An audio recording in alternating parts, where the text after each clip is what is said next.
क्या crypto legal है India में? जी हाँ, यही है टॉपिक हमारे हमारे वीडियो का इस बार। मेरा नाम है सक्षम श्रीवास्तव। तो चलिए स्टार्ट करते हैं वीडियो।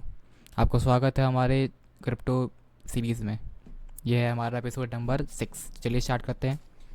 आज की वीडियो का टॉपिक है अपना, क्या क्रिप्टो लीगल है इंडिया में। तो क्या क्रिप्टो लीगल है इंडिया में, ये सवाल हर नए इन्वेस्टर के दिमाग में आता ही है। न्यूज़ चैनल कुछ बोलते हैं, सोशल मीडिया कुछ और बोलती है।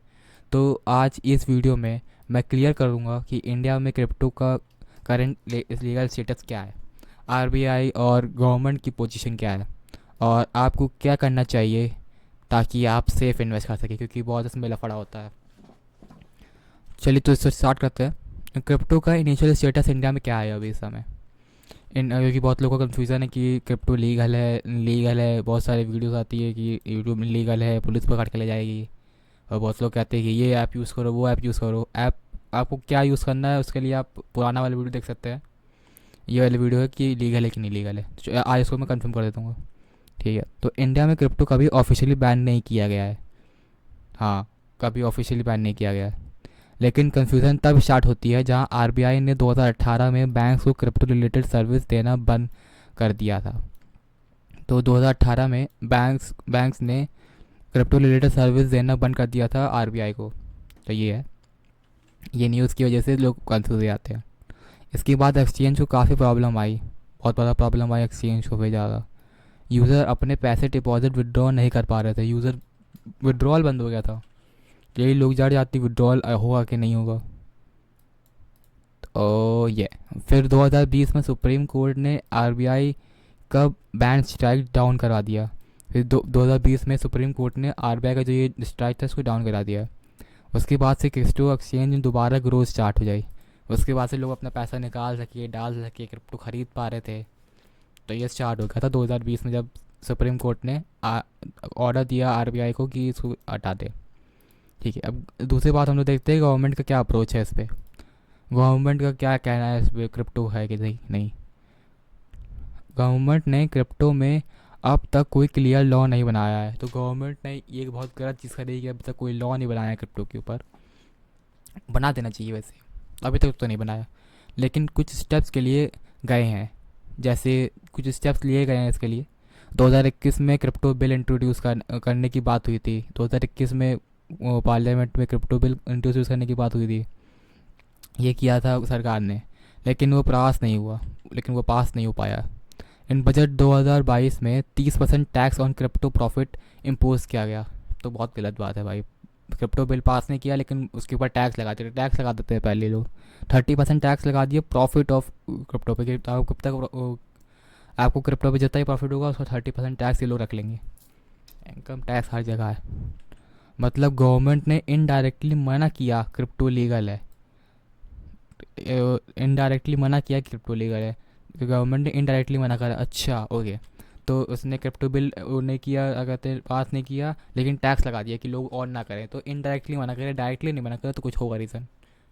उसको जानने की कोशिश करेंगे, उनको डायरेक्टली मना नहीं किया, इनडायरेक्टली मना करते हैं।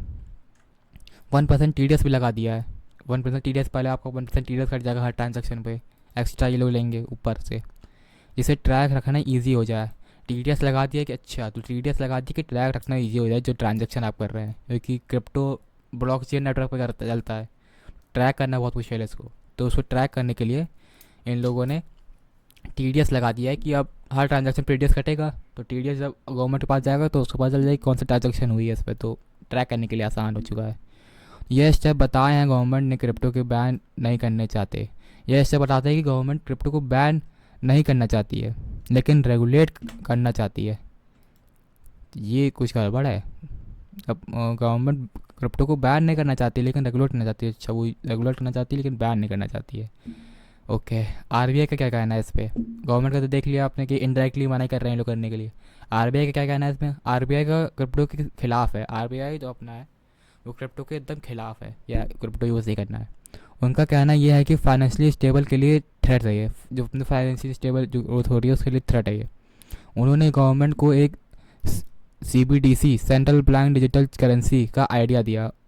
उन्होंने गवर्नमेंट को एक आइडिया दिया कि डिजिटल करेंसी बना सकते हैं इस जगह पे। जिसे अब डिजिटल रुपी का लॉन्च किया गया है। डिजिटल रुपी आपने सुना होगा, जो लॉन्च हो रहा है एक ऑनलाइन अपनी करेंसी ऐसे।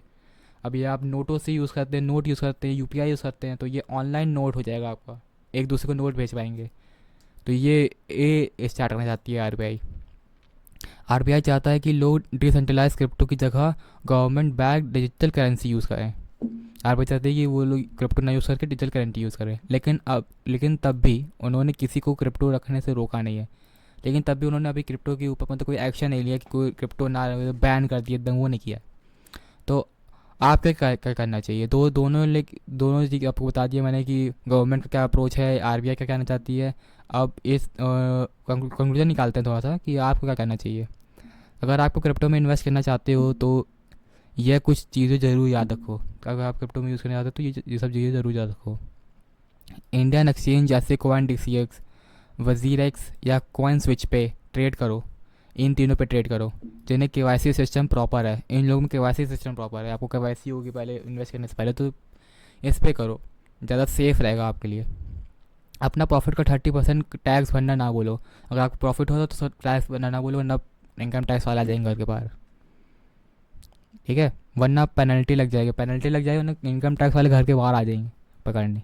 1% T D S automatically cut हो जाता है। वो 1% जो टी डी एस है वो ऑटोमेटिकली काट लेते हैं लोग ट्रैक करने के लिए ट्रांजेक्शन को। लेकिन आपको आर टी आर में डिक्लेयर करना ज़रूरी है। टी डी एस को भी आपको डिक्लेयर करना ज़रूरी है, ना उठा ले जाएंगे आर के वो लोग। लार्ज इन्वेस्टमेंट पे पहले सी ए से टैक्स के एक्सपर्ट सी ए या टैक्स एक्सपर्ट से गाइडलाइंस जरूर लेना चाहिए। बड़ा ट्रांजेक्शन करो तो एक बार सी ए से पूछ लो कि कोई दिक्कत तो नहीं होगी इसमें बैंक में। ये सब आप प्रिकॉशन ले सकते हैं इन्वेस्ट करने से। और ये जो ऐप्स है coin D C X, coin switch, ये सब इस पे आप इन्वेस्ट कर सकते हैं क्योंकि इसमें के वाई सी ज़्यादा होती है। कंक्लूजन पे आते हैं वीडियो के। तो दोस्तों, क्रिप्टो इंडिया में लीगल है, अभी तक इनलीगल तो नहीं हुआ है, लीगल है। वो कोई ना बैंक रोक रही है ना आर के रोक रहा है, अभी तक लीगल है।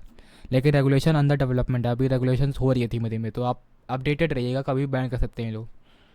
आप इन्वेस्ट कर सकते हो, अभी आप इन्वेस्ट कर सकते हो, वो जो 3 ऐप बताया तो इसमें इन्वेस्ट कर दो, कोई दिक्कत नहीं है।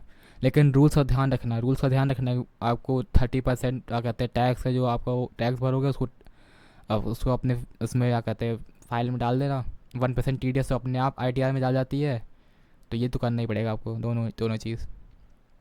रूल्स का ध्यान नहीं रखोगे तो दिक्कत हो जाएगी बहुत बड़ी।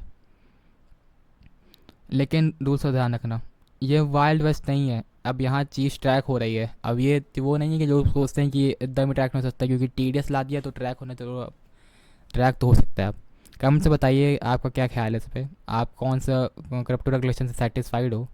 अगले वीडियो में मिलते हैं। बताइएगा किसी और, अगर आपको वीडियो पे चाहिए होगा वो किसी टॉपिक पे video. Thank you for watching, bye bye. मिलते हैं नेक्स्ट वीडियो पे। इसी सीरीज़ को हम लोग जारी रखेंगे, आपको और चीज़ें बताते रहेंगे। Bye bye, good night, see you.